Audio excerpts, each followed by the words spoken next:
नमस्कार, city post live में आपका स्वागत है।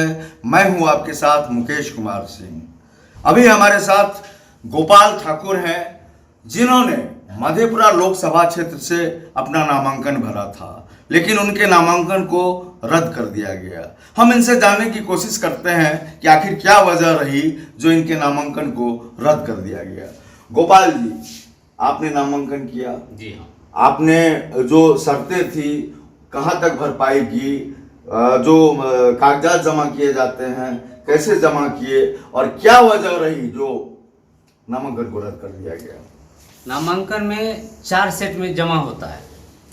मैंने चारों सेट निर्वाचन अधिकारी के समक्ष 4 तारीख को प्रस्तुत किया था। 10 मिनट के बाद मुझे 3 प्रति वापस कर दिया गया और 1 प्रति रखा गया। उस 1 प्रति में 4 तारीख को मैंने जो नामांकन किया था उसके लिए मुझे फिर 5 तारीख को स्क्रूटनी के लिए बुलाया गया। स्क्रूटनी में मुझे 3 बजे तक कुछ भी पता नहीं बताया गया जो मुझे क्या करना है, मेरा में क्या कमी है फॉर्म में। इसके बाद 3 बजे के बाद मुझे प्रस्तावक को बुलाने के लिए कहा गया। मैं 10 प्रस्तावक को में से 9 प्रस्तावक को बुलाया और उसका सिग्नेचर करवाया बहुत जगह पे। इसके बाद मुझे फिर कुछ नहीं बोला गया। 8:30 बजे रात को मुझे कहा गया जो आपका फॉर्म में 26 नंबर का कॉलम खाली है, इसलिए आपका रद्द किया जाता है नामांकन को। तो आखिर 4 जो है सेट में तमाम प्रत्याशियों ने अपने अपने जो है नामांकन भरे। जी हाँ। तो आखिर क्या वजह रही जो है 3 सेट आपको वापस कर दिया गया? अब ये तो निर्वाचन पदाधिकारी ही बता सकते हैं जो उन्होंने मुझे 3 सेट क्यों वापस किया। उनको करना नहीं चाहिए था और प्रत्याशी से नहीं लिए थे सारा सेट, तो हमको 1 सेट रख के 3 सेट वापस क्यों किया गया? और चारों प्रत्याशी, 5 प्रत्याशी या जितने भी प्रत्याशी वहां खड़े हैं, तमाम प्रत्याशी से कितने सेट लिए गए? 4 सेट सब से लिया गया था। उनको वापस किया गया? नहीं, उनको वापस नहीं किया गया था। तो फिर आपका 3 सेट क्यों वापस किया गया? ये तो वो नहीं बता पाए जो मेरा 3 सेट वापस क्यों कर रहे हैं। अच्छा, और जो आपके पास 3 सेट जो वापस किया गया उसका जो 26 नंबर जो आपने बताया कॉलम था उसमें भरे हुए थे? हाँ, उसमें भरा हुआ है। तो आखिर क्या मानते हैं आप, क्या साजिश, क्या वजह रही जो है आपके नामांकन के साथ ऐसा हुआ खिलवाड़? मुझे हर 10 मिनट के बाद बाहर और अंदर के लिए बुलाया जाता था 5 तारीख को।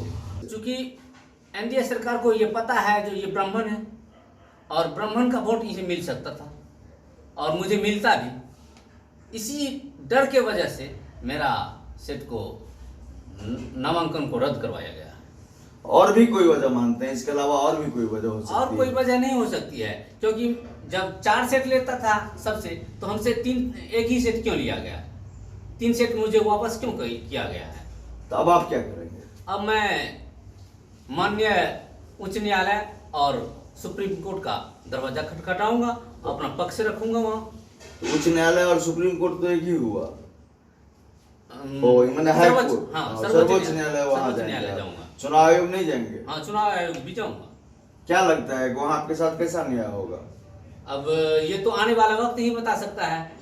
जब तक आप सारी प्रक्रिया करेंगे तब तक चुनाव संपन्न हो जाएगा। जी हाँ, तब तक तो संपन्न हो ही जाएगा, लेकिन फिर भी अपनी अंतरात्मा और जनता को समझाने के लिए जो मेरे साथ क्या अन्याय हुआ है उसका इंसाफ के लिए न्यायालय तो जाना ही पड़ेगा।